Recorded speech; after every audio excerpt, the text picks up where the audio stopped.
I was halfway through reheating leftover pizza when the doorbell rang. It was one of those casual Thursdays. My hoodie smelled faintly like the garage. I'd spent the last hour rearranging tools I didn't need to touch, and the house was weirdly silent, the kind of silence you don't notice until it feels deliberate. My wife had texted an hour earlier, going out with Grace, might be late. Don't wait up. I didn't. I was planning to spend the night with beer, bad TV, and not much else. But I did order a Bluetooth speaker I'd been waiting on, and the timing matched. I opened the door thinking it was a simple delivery, but what I saw shook me to the core. A silver Lexus pulled into our driveway, not stopping near the curb like delivery drivers usually do. The headlights cut through the dusk like a spotlight, landing right on me. I stepped back instinctively. The car engine didn't turn off. And then the passenger door opened. At first, I just saw long legs step out. Slim. Tanned.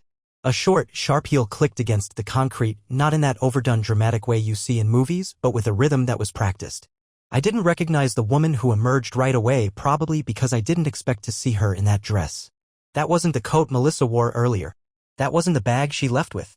And the man who walked around to meet her, he wasn't her friend Grace, unless Grace had undergone some serious reconstructive surgery and now had the jawline of a football coach. I didn't move. I didn't blink.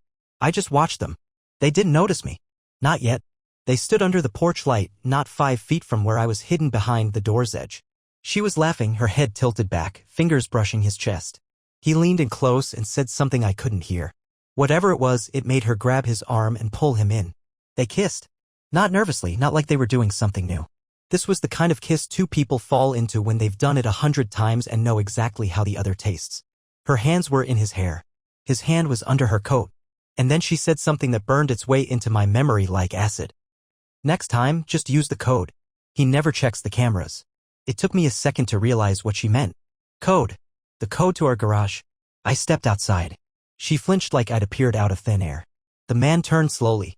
He wasn't young, older than me by a few years, clean-cut, the kind of face that wouldn't look out of place on a real estate billboard. His mouth opened like he was about to apologize, but she beat him to it. Oh, she said, her voice flat and unshaken. Well, that's awkward. No shock. No guilt. No scrambling for excuses. Just that. That's when I understood. This wasn't a mistake. This wasn't a drunken slip. This wasn't anything but cold calculation. He started to step forward, probably to offer some half-baked explanation, but I lifted a hand without realizing it, stopping him mid-step. I didn't need his voice contaminating the moment. My eyes were locked on her. She looked right back at me. What's the plan here? I asked. My voice was even. I surprised myself with how calm I sounded. Were you going to come home tonight? Or were you hoping I'd already be asleep when you snuck in? She tilted her head slightly, annoyed more than anything. Brian, don't make a scene. She told me not to make a scene. Like I was the child in this situation. Like she hadn't just climbed out of another man's car, lips still wet from his mouth. No, Melissa, I said, stepping closer. I'm not going to make a scene. I just want to hear it from you. Out loud. Say it. She shrugged. Fine. You want honesty? He's a better listener. He doesn't make everything about him. He doesn't need me to fix his entire personality before I can have a decent conversation. I should have felt anger. Fury. Something primitive. But instead I felt this low, humming hollowness. It vibrated behind my ribs like a second heartbeat. I didn't ask for his resume, I said. I asked you to say it. Say what this is. She paused, then smiled like I was an idiot for needing it spelled out. I'm seeing someone else, she said. And honestly, it's been the healthiest thing I've done in years.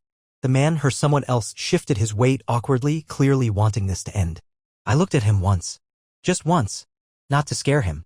Not to threaten him. I just wanted to see the kind of man she'd risk everything for. And the moment I saw his eyes dart away from mine, I knew.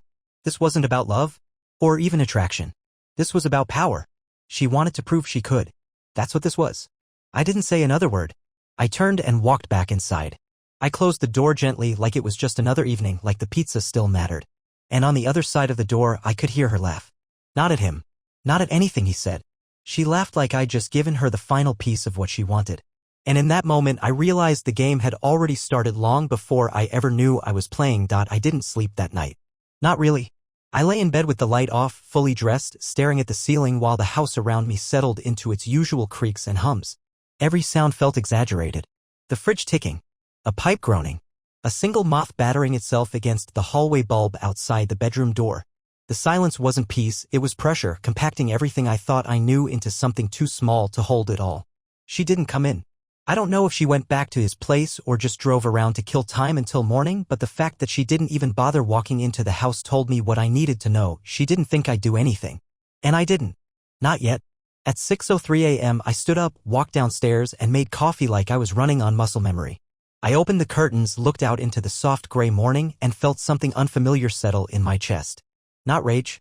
Not sadness. Not even betrayal. Focus. I started moving through the house like a guest taking inventory. I looked at our bookshelf, running my fingers along the spines she insisted we keep alphabetized. I walked past the hallway where her yoga mat still sat rolled up next to a pair of running shoes she hadn't worn in months. In the guest room closet I found the suitcase. Her pink one, the one she used when she went to retreats or girls' weekends and came back smelling like hotel soap and unfamiliar cologne. I rolled it out. Quietly. Slowly. And then I started filling it. Her clothes first. Only the ones I knew she loved. The ones she didn't wear for me. Then the chargers she kept hidden so I wouldn't borrow them. Then her skincare, her travel makeup, her vitamins in their little pastel pouch. Every item felt like evidence, proof that this life had always had a back door she kept unlocked for herself. At 8:17 a.m. the front door opened.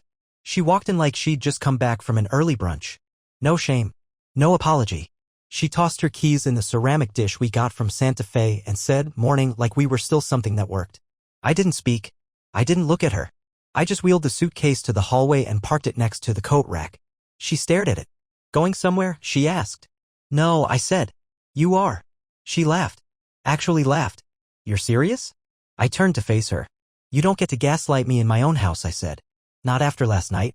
Not after months of lying to my face, pretending you're still invested while you're off rehearsing your next life behind my back. Her eyes narrowed, but she didn't flinch.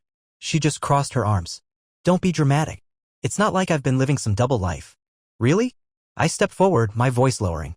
Because when you told me you were at Grace's last month and I saw a $312 charge for the Grandview Inn on the statement, I figured either Grace was running a side business in room service or you were full of it. That cracked her cool. Just a bit. A flash of something passed over her face like a curtain twitching. I didn't think you even checked the statements. I didn't, I said. Until I remembered that night. You came home in his hoodie. She blinked. It was small, that slip. But it was there. Yeah, I said. The gray one. Size too big. Said it was Grace's brother's. But Grace doesn't have a brother. She has a sister. Whose name, by the way, is Marie. I stepped back. I don't care what you feel anymore. I care that you lied. Repeatedly. Casually. With that smile you always saved for your stories. You didn't even try to hide it well. You assumed I wouldn't look. You made me the fool in my own life. She rolled her eyes and picked up the suitcase. Fine. I'll go to a hotel for a few nights. Cool off.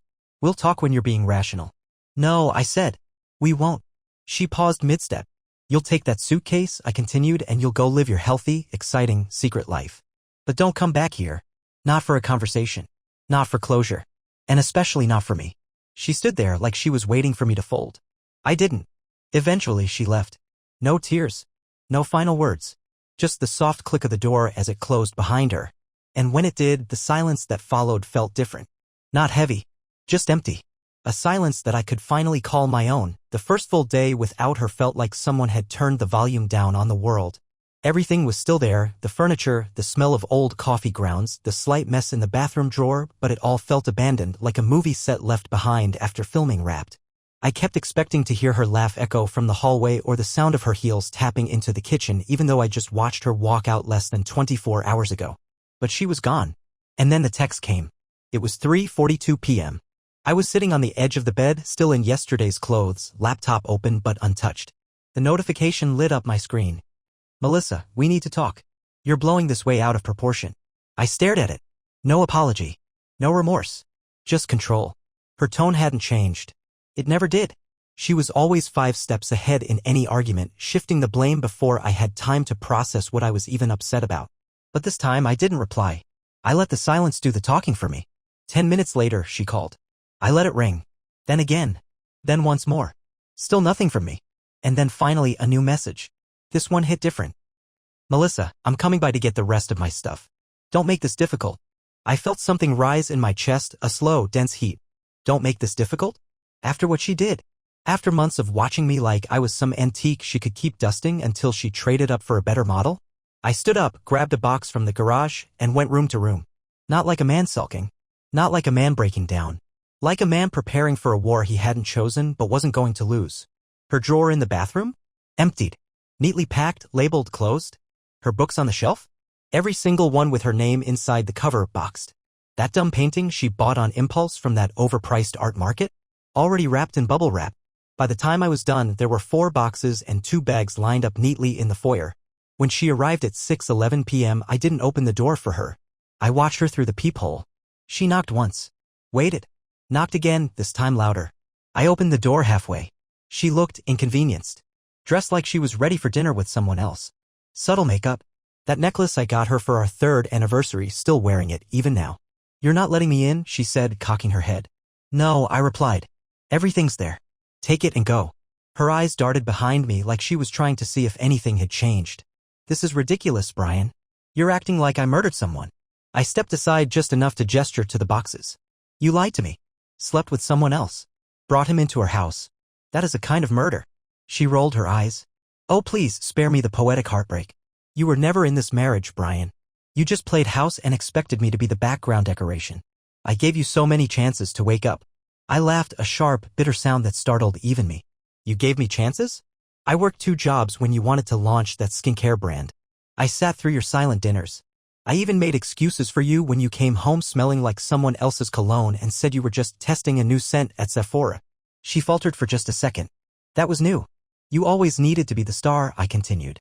"Even now. You can't stand that I'm not begging you to stay." She bent down, picked up a box, and stared at it like it personally offended her. "I'll be back for the rest this weekend," she muttered. "No, you won't." She looked up. "Excuse me. I'll leave the rest in the garage. I'll even leave the side door unlocked. But you're not coming back in here again." She stared at me, her eyes flat. "You're making a mistake. You're not thinking clearly." I stepped back and the door began to close. "No," I said quietly. "For the first time in months I am." And then I shut the door in her face. There was no yelling. No final scream through the wood. Just her heels tapping down the driveway. And that same silence returning. But this time it sounded like a beginning. The next 48 hours were a strange blend of exhaustion and clarity. I slept in the guest room, not because I had to, but because I wanted the bed to feel unfamiliar. Strangely, it helped. The sheets didn't smell like her. The mattress didn't carry that hollow on her side. I laid there staring at the ceiling fan, arms crossed behind my head, letting the emptiness settle in like a guest I was finally ready to entertain. By Sunday morning, the garage was organized like a crime scene. Her things boxed, bagged, stacked. Everything she ever claimed, touched, or left behind. Her scarf drawer? Labeled. Her box of journals she swore I wasn't allowed to read? Still untouched. Even the bottle of imported facial toner she once cried over spilling? Wrapped up like it was made of crystal. At 10:12 a.m. she texted again. "Melissa, I'm coming by at noon. Don't be weird." That last part almost made me laugh. I didn't reply. But I did unlock the side door and left it wide open. If she was going to collect the remnants of the world she burned, she could do it without ceremony. I made coffee. I turned on a podcast. I let the quiet house speak again. And then came the twist. At 11:56 a.m. a car pulled up. Not the silver Lexus from before. A black Tesla, this time sleek, polished, new. The passenger door opened and he got out. Him. The guy from the porch. He was dressed like a man going to brunch with a woman he thought he already won. Button-down shirt, sharp sunglasses, clean smile. Melissa followed behind him a moment later, phone in one hand, latte in the other. She didn't even knock. Just waltzed through the garage like she'd never been evicted, her new accessory trailing behind her like an obedient shadow. I stood at the kitchen island, watching through the glass. She spotted me watching, and for a second, just one, her steps slowed. He whispered something to her. She smiled back at him, that same practiced smirk she used when she knew she was about to ruin someone and enjoy every second of it. I didn't move. Didn't speak. Just raised my mug slightly in mock toast. That must have gotten under her skin. She stormed into the house through the garage entrance, leaving him outside, and headed straight toward the kitchen. "You think you're clever?" she snapped. "Locking me out like I'm some stranger? He had to come with me because you're being childish.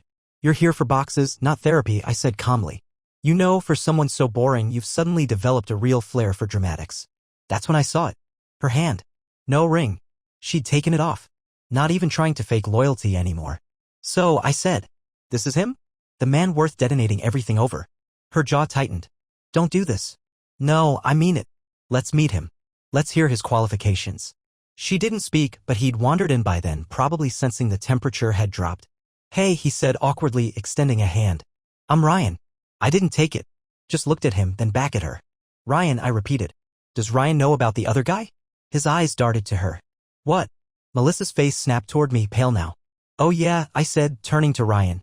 See, before you, there was someone else. Hotel charges. Spa weekends. That hoodie I mentioned? Not yours. Melissa's voice dropped to a warning tone. Brian. No. I think Ryan deserves full transparency, since he's now involved in what appears to be a recycling program. Ryan took a small step back, confusion written across his face. You told me he began, but stopped. Looked at her. You said it was just him. Just a clean break. Her voice cracked. It was. That was before you. It didn't mean anything. That was the first lie she told in front of both of us. The look on Ryan's face said everything. He didn't bolt. But he didn't defend her either. She turned back to me, now furious. You think you're clever, trying to humiliate me in front of him? No, I said. I just think you finally brought the wrong man to the wrong door. Then I stepped aside, gesturing to the garage.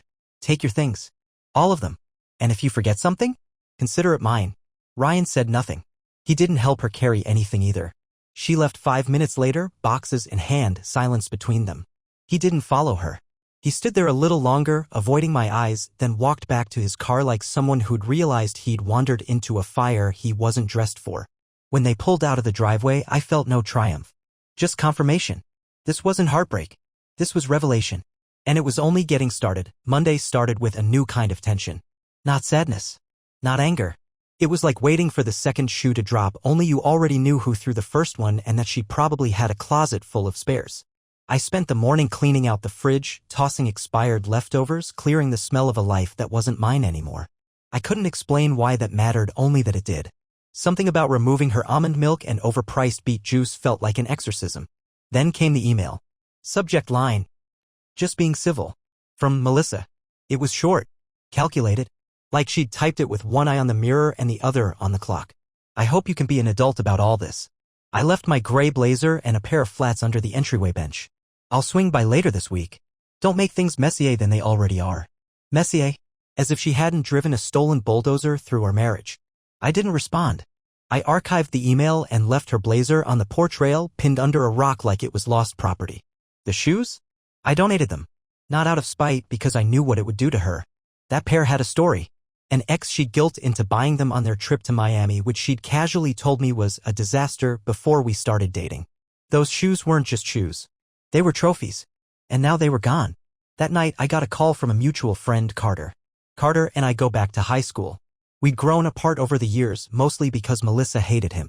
Said he brought out the worst in me, which in hindsight probably meant he saw through her before I did. Hey man, he said. His voice was low, like he was calling from a hospital corridor. Look, I wasn't going to say anything, but you need to know. My stomach turned cold. She's been seeing this guy for longer than you think. I sat down. How long? He hesitated. 8 months, give or take. First it was harmless flirting, then they started showing up places together. I saw them at a bar once. She pretended not to know me.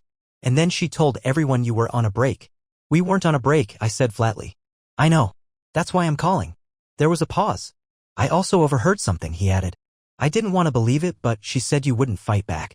That she could do whatever she wanted and you just lie down and take it. That landed. That buried itself in a place no betrayal ever had before. Not because I was shocked, but because she was right until now. That night, I opened the closet in the home office. The one she never touched. Inside were all my old journals, notebooks, scribbled thoughts, moments I'd documented over the years and then forgotten. I flipped through one from 5 years ago and found an entry that nearly made me laugh. It read, I think I'm marrying the kind of woman who'll either make me or break me. There's no in-between with her. And I still can't tell if that's thrilling or terrifying. I closed the book slowly. Terrifying. The answer was terrifying. So I started writing again. Not because I wanted to remember, but because I needed to make sure I didn't forget. She was good at rewriting history. But this time I beat her to it. The next morning I sent her one text. The blazer's gone. Like the shoes. Like everything else. Don't come back. No reply. Not yet. But Melissa was never the type to lose quietly. It happened on a Wednesday. Gray skies, light drizzle, the kind of weather that makes everything feel vaguely like a funeral even when nothing's officially dead. I had just come back from the grocery store. My fridge was now a bachelor's paradise, cold cuts, orange juice, one desperate head of lettuce that was already losing the will to live. I was peeling off the plastic from a pre-made sandwich when the doorbell rang. I knew it was her before I even stood up. Melissa didn't text, didn't call, didn't ask. She just showed up. I opened the door slowly and there she was, hair damp from the rain, makeup still perfect, the look on her face somewhere between smug and rehearsed. Like she'd imagined this scene too many times and was determined to deliver her lines with the right amount of emotional punctuation. "I'm not here to fight," she said, immediately sliding her foot across the threshold like that meant something. "I just want to talk." "You lost that privilege," I said. She looked down, then back at me. "You're really not going to let me in? I'm letting you stand in the doorway of the house you set on fire. Consider the generous." She sighed and stepped back, rain starting to bead on her coat. "Fine. Then I'll talk from here." I crossed my arms. "You've got 90 seconds. She laughed once, short, bitter. "You think this is easy for me?" "Yes," I said. "Because you made it look effortless." "Brian." "No," I cut her off. "You don't get to say my name like it still means something." She hesitated. Her eyes flicked around, trying to find a foothold. A window to crawl through, emotionally speaking. But everything was locked now. And then she pivoted as I knew she would. "I need you to stop telling people things that make me look bad." There it was. The real reason for her visit. I stared at her. "Are you actually serious right now?" She stepped closer, rain pattering around her. "Carter. Jill. Even my sister. You've been painting this narrative like I'm some monster." "I didn't paint anything," I said. "You brought the brushes. You dipped them in lies. All I did was turn the light on." Her expression hardened. "You're bitter." "No," I said. "I'm done." And that hit her. It wasn't the anger. Or the humiliation. It was the realization that she didn't matter here anymore. That there was no door left for her to squeeze back through. That every manipulation trick she'd ever used, charm, condescension, guilt, was now just noise to someone who'd stopped listening. "I gave you the best years of my life," she muttered, almost too quietly. "And I gave you a second chance every time you broke a promise," I replied. "I think we're square." She stood there in silence, soaked in drizzle and whatever poison she'd been hoping to inject through one last conversation. Then she said something I'll never forget. "You know, he's not even the one I wanted." "Not really." It came out like a confession. Like a dare. But I didn't flinch. I leaned in just enough for her to hear me clearly through the storm. "That's the cruelest thing you've ever said and the saddest." And I closed the door. No slam. No final glare. Just a click. And behind it, her silence for once sounded like defeat. I didn't look out the window to watch her walk away. I just stood there, inside the house she used to run like a queen, now quiet, now free. And that sandwich? Still cold. Still perfect. Just like my peace, the calm lasted exactly 3 days. 3 days of silence. No texts. No calls. No mystery cars pulling into the driveway.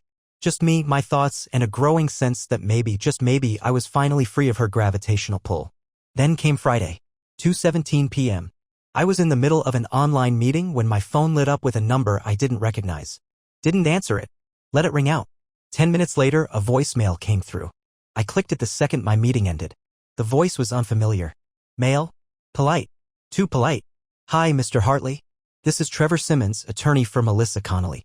I just wanted to discuss some property matters and schedule a time to talk regarding mutual assets and next steps. Please give me a call back when you can. Thanks." Mutual assets. Melissa had lawyered up. My first instinct wasn't fear. It was laughter. Bitter and genuine. This was her next move? After walking out with someone else, torching trust like it was dead weight, humiliating herself in front of the man she cheated with, now she wanted to talk about mutual assets? She'd left the house voluntarily.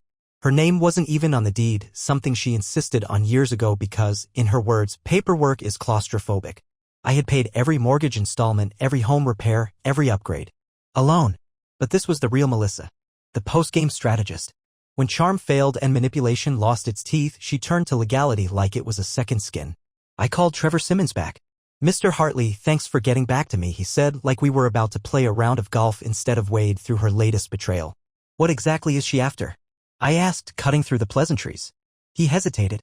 "Well, Ms. Connolly expressed concern about a few belongings she feels were mishandled during her move-out. Additionally, she's requesting an amicable discussion regarding any jointly acquired items, art, appliances, possibly digital accounts." I cut in. "Digital accounts?" "Yes. Streaming services, subscription services, things that..." I laughed so hard I actually had to lean against the kitchen counter. "You're telling me she wants half the Netflix password?" He cleared his throat awkwardly. "She's hoping to handle this civilly." "Tell her this," I said. "She can have the vintage juicer she never used. The wall mirror she spent $300 on and hated 2 weeks later. And the Bluetooth speaker she bought with my card without asking. That's it." "And the house?" he asked carefully. I smiled, but it didn't reach my eyes. She left it. No claim. No cosign. No return. She wanted out? She got it. This isn't her story anymore. There was a pause. A longer one this time. I'll relay that, he said finally. If anything changes. It won't, I said, and hung up. That night, for the first time in months, I slept through the night. No dreams. No echo of her perfume in the sheets. No sudden waking with questions I didn't want answers to. Just rest. But even in that stillness, I knew her. Melissa didn't like to lose. And she especially didn't like losing quietly. It came as a message. Not a text, not an email, an actual handwritten note. Folded twice, no envelope, slid through the mail slot like a secret. I almost missed it, stepping over it on the way out to grab a package from the porch. The handwriting stopped me cold. Melissa's. It was that slow, slanted cursive she used when she wanted something to look elegant. I picked it up, unfolded it, and read. You can keep pretending this is closure. But you and I both know it's not over. You don't get to erase someone just because it's convenient. I gave you years. I gave you me. Don't act like I was nothing. No signature. Just the echo of her entitlement scrawled in blue ink. I stood there for a long minute. Not angry. Not even surprised. Just deeply, thoroughly done. It wasn't the words themselves, it was the strategy. That note wasn't for reconciliation. It was a trap. An emotional flare meant to draw me back into her orbit. Because that's what Melissa did. She left destruction behind, then circled back to make sure she was still the center of your attention. She didn't want me. She wanted to make sure I still wanted her.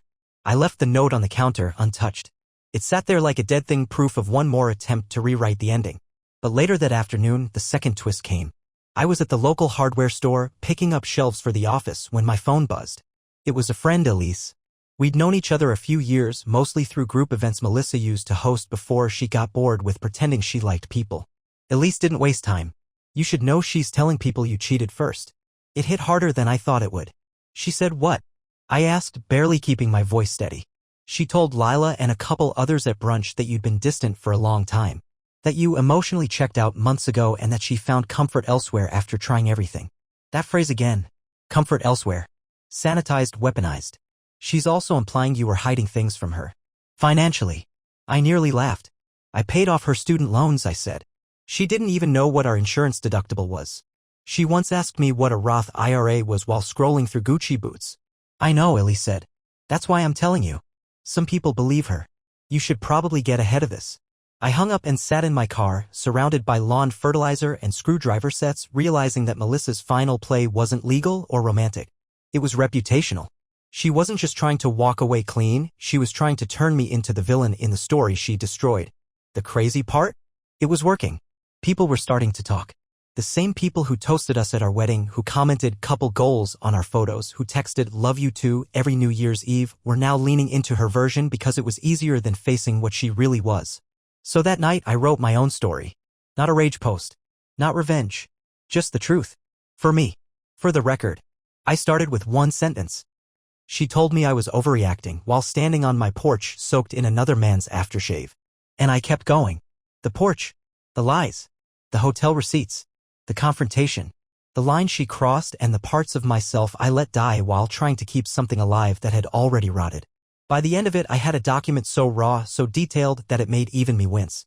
But it was mine. She had her whispers. Now I had something louder.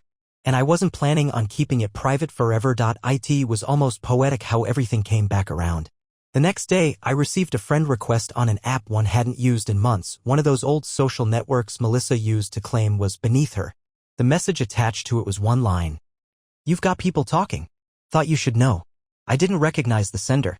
A mutual friend of a mutual friend, probably someone who had sat across from us once at dinner and watched her pretend to adore me while subtly undermining everything I said. Melissa was gifted at that. Death by 1,000 invisible cuts, all served with a half smile. Curious, I clicked through. There it was. A thread.